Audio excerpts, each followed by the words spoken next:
This story is an old story, and it's of course a story about a boy whose name was Linn.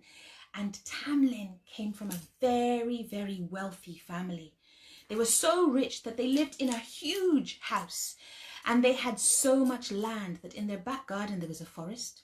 There was a great big river that snaked its way through the trees. There were mountains and valleys and meadows that stretched as far as the eye could see.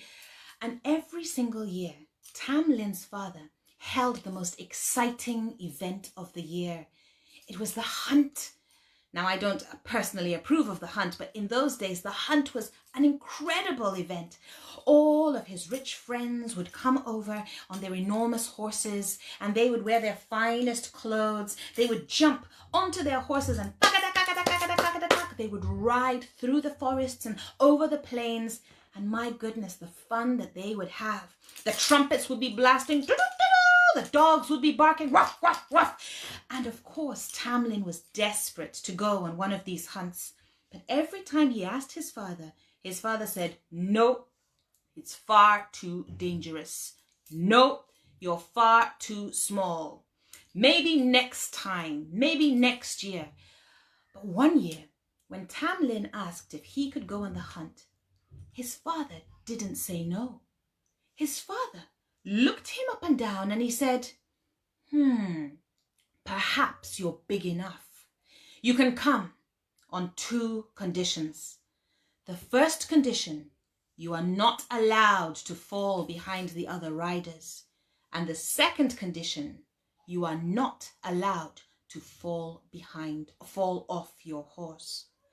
Now, of course, Linn would have agreed to anything. This was his dream come true. And so he agreed immediately, promising his father that he would respect those 2 conditions. Now, some people might think that the reason for those conditions was perhaps maybe the wild animals that lived in the forest, or perhaps kidnappers waiting to reach out and snatch him, or maybe he would get lost or hurt himself. But it wasn't that at all. The reason for those conditions was because of the fairies. Now, some of you might think that fairies are lovely, sweet little beings with iridescent little wings, and they buzz about granting wishes with all their little magic. They have wands, they take your teeth and they give you money. But a long time ago, the fairies in Scotland were not like that at all. Well, they weren't tiny at all, no. They were about the same size as the humans, and they wore green, and they didn't carry wands. They carried swords, and they were very, very strong. And yes, they had magic, but if you messed with the fairies, then the fairies would mess with you. And that was the reason for those 2 conditions. But Linn, he did not care. His dream was coming true. He couldn't wait. And the day of the hunt approached, getting closer and closer.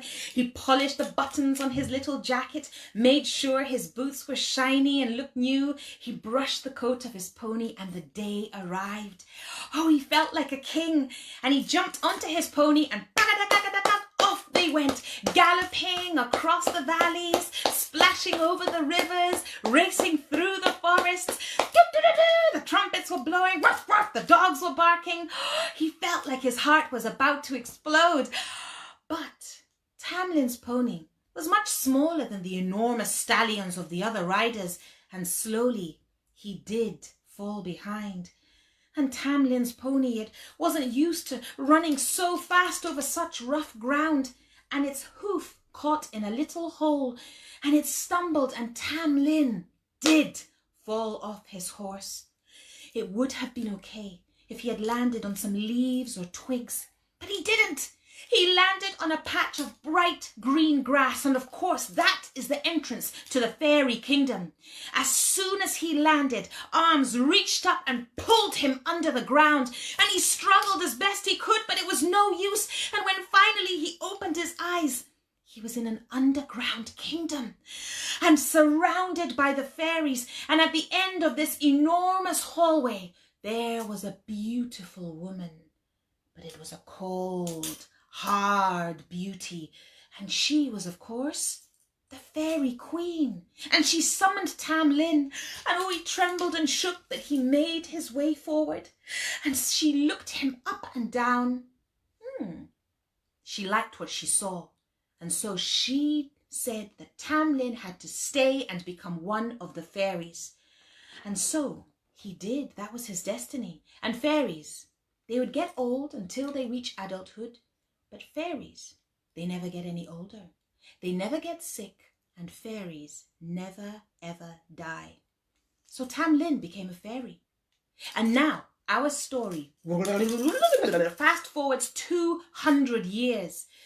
And there was a new family who lived in the house. And there was a girl, and her name was Janet. And Janet, well, she was a feisty kind of girl. The kind of girl who doesn't like being told what she can or cannot do. And I know that some of the people watching, they're probably a little bit like that as well. And one day, in the middle of summer, she was walking through the gardens, and she had heard that she must never go into the forest because a few hundred years ago, a boy had disappeared. But they looked so inviting, those trees. And she thought to herself, this is my forest, and if I want to go into it, then I will. And so she did. She walked into the forest deeper and deeper, and the birds were tweeting, the butterflies were fluttering from branch to branch. She went deeper and deeper and deeper, when suddenly she saw a bright red flower. And she thought, oh, that flower will look beautiful pinned right here on my dress. So she reached out and pop, she snapped it. And as soon as she did, there was a great puff of smoke, and suddenly there was a man dressed in green standing right next to her. Who dares take the flowers that belong to the fairy queen? And Janet was shocked and stunned, but she pulled herself together and she said, I am Janet, and I dare. And of course, the young man was none other than Tam Linn, and nobody had ever spoken to him like that before. He quite liked it. And so soon the two of them were having a conversation, and she discovered this was the boy who had disappeared all those years before.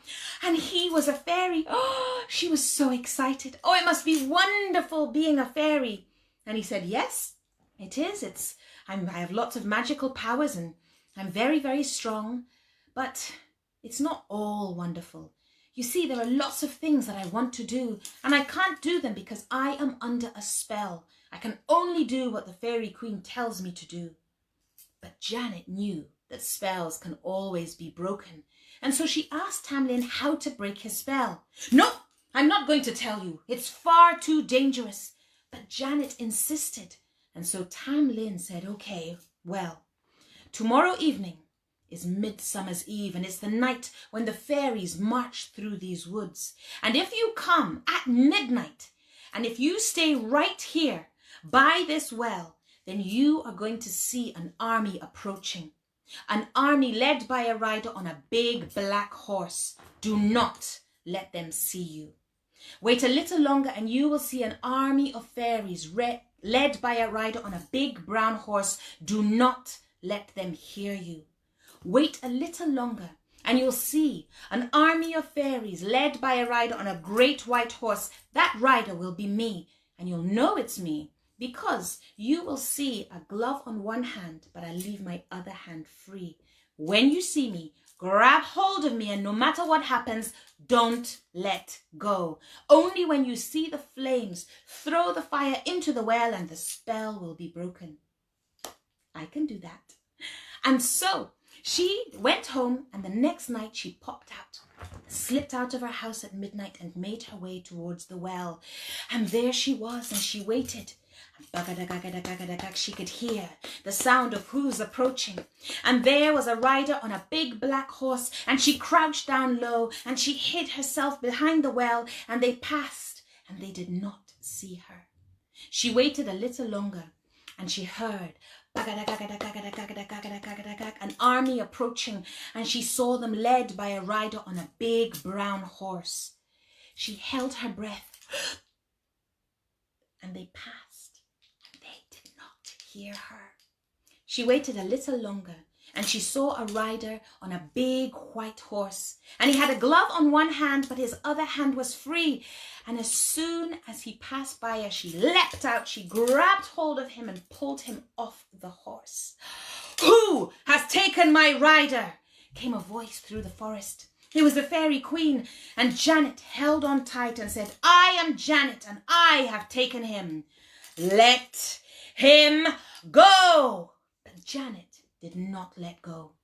She held on even tighter, and suddenly Tamlin's body began to turn. He grew fur, and suddenly she found herself holding on to an enormous lion with his claws gripping into her skin, the hot, bloody, meaty breath blowing into her face. But do you think she let go? No, she did not. She held on tight, and then his body began to turn. He grew longer and his body grew leaner. It started to wrap itself around her, began to crush and squeeze her, and it was a serpent with its flickering tongue, and it crushed and squeezed until she could hardly breathe, but she did not let go. And then he turned into an iron rod. He grew burning hot, and even though her skin blistered, she didn't let go until finally he turned into a burning branch. And when she saw the flames, she threw the flames into the well. There was a puff of smoke, and then Linn stepped out. "Rider, get back on your horse," cried the fairy queen. But he didn't have to. The spell had been broken, and so Janet grabbed hold of his hand and raced him back out of the forest towards that house that they both knew so well. And because this is a fairy tale, they, of course, fell in love. They got married and they lived happily ever after. But if you ever do come to Scotland and you go down to the borders right near where Scotland meets England, there is a place called Carterhaugh Woods. And if you go there and you venture in deep enough, you will eventually come to a little stone well. And if you do find yourself there, be very, very careful of any patches of bright green grass. Because fairies, they never get sick, they never get old, and they never ever die.